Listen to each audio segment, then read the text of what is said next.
Você conhece a história da Rússia? Olá, eu sou a Mariane e nesse vídeo você vai conhecer tudo sobre a Revolução Russa.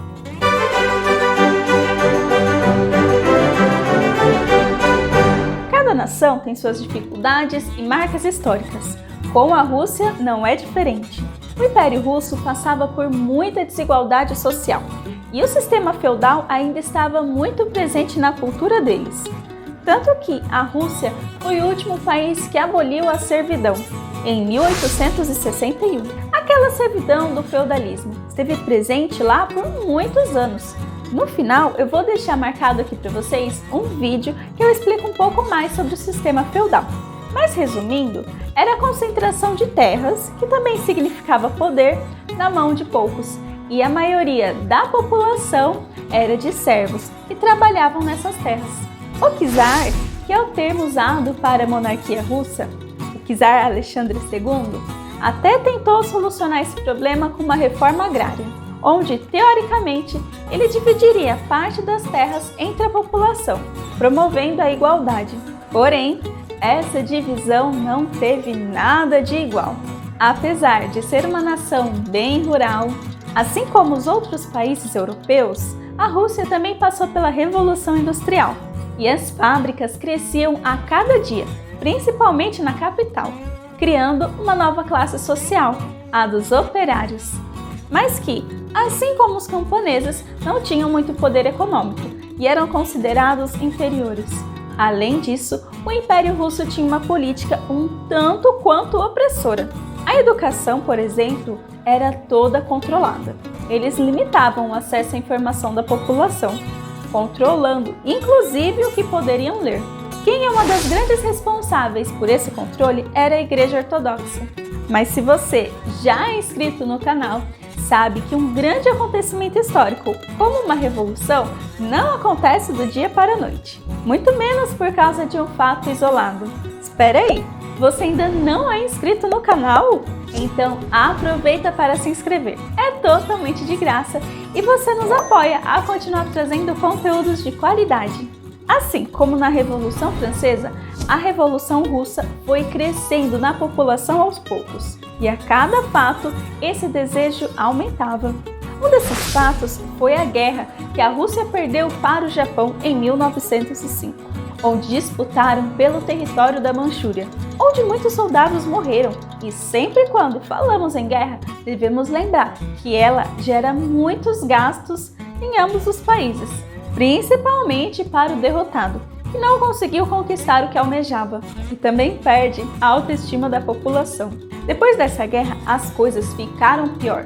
Um fato muito triste que aconteceu no mesmo ano foi o Domingo Sangrento, onde a população vai até o palácio do czar Nicolau II para dizer que estavam famintos e expor ao líder político as suas necessidades, entregando para ele um abaixo-assinado. Porém, ao invés de serem ouvidos, foram mortos. O exército fuzilou a população que estava lá no protesto, marcando essa data como o Domingo Sangrento. O czar, vendo a sua popularidade, que já não era das melhores, diminuir ainda mais, cria um parlamento, tornando a Rússia uma monarquia constitucional. Porém, o poder do czar ainda era bem maior. Alguns estudos até dizem que essa foi uma jogada política, para que ele ganhasse mais tempo para se organizar contra os grupos opositores que estavam se formando. Um desses grupos eram os sovietes. Eles eram uma assembleia de operários, camponeses e até soldados. Poucos anos depois, a Rússia entra para a Primeira Guerra Mundial, compondo a Tríplice Entente, ao lado da França e a Inglaterra. A princípio, ela não se saiu muito bem, sendo massacrada, assim como aconteceu lá na guerra contra o Japão. Assim como em qualquer outra história, podemos encontrar uma versão romantizada e até uma versão que diminui a luta de algumas classes. Uma das versões que temos da Revolução Russa é a que envolve a decadência dos Romanov e o envolvimento do Rasputin, que teria ocasionado tudo isso. Não vou negar para vocês que essa história até me instiga e traz uma certa curiosidade. Se quiserem, eu até posso gravar um vídeo só do envolvimento do Rasputin com os Romanov. Deixa aqui nos comentários para eu saber. Mas garanto para vocês que foi bem mais que isso. porque o povo, mesmo sendo massacrado lá no Domingo Sangrento, não desistiu de lutar. Em 1917, mesmo estando em guerra, a classe operária inicia greves em São Petersburgo, que são aderidas rapidamente em todas as cidades russas. Logo em seguida, os camponeses e os soldados também se rebelam contra o czar. Com isso, em fevereiro de 1917, os revolucionários obrigam o czar Nicolau II a abdicar do trono. Então é formado um governo provisório, sob a liderança de Kerensky. Além disso, uma das exigências dos sovietes era a libertação dos exilados e prisioneiros de guerra, que foram contra o governo czar. No dia 7 de novembro do mesmo ano, temos um novo movimento do grupo de operários e camponeses chamados de bolcheviques, que sob a liderança de Lenin tomam o poder e fazem uma verdadeira reforma agrária, dividindo a terra entre os camponeses, e até colocam as indústrias e ferrovias sob o comando dos operários. Em fevereiro de 1918, a Rússia sai da Primeira Guerra Mundial, com o Tratado de Não Agressão. Isso significava que ela deveria entregar alguns de seus territórios, porém, trariam para casa os soldados que estavam sofrendo e morrendo lá no campo de batalha. A história seria linda e até agradável se parasse aqui, certo? Com a paz reinando na Rússia. Mas não foi isso que aconteceu. Os primeiros anos do governo bolcheviques é marcado por muitos conflitos.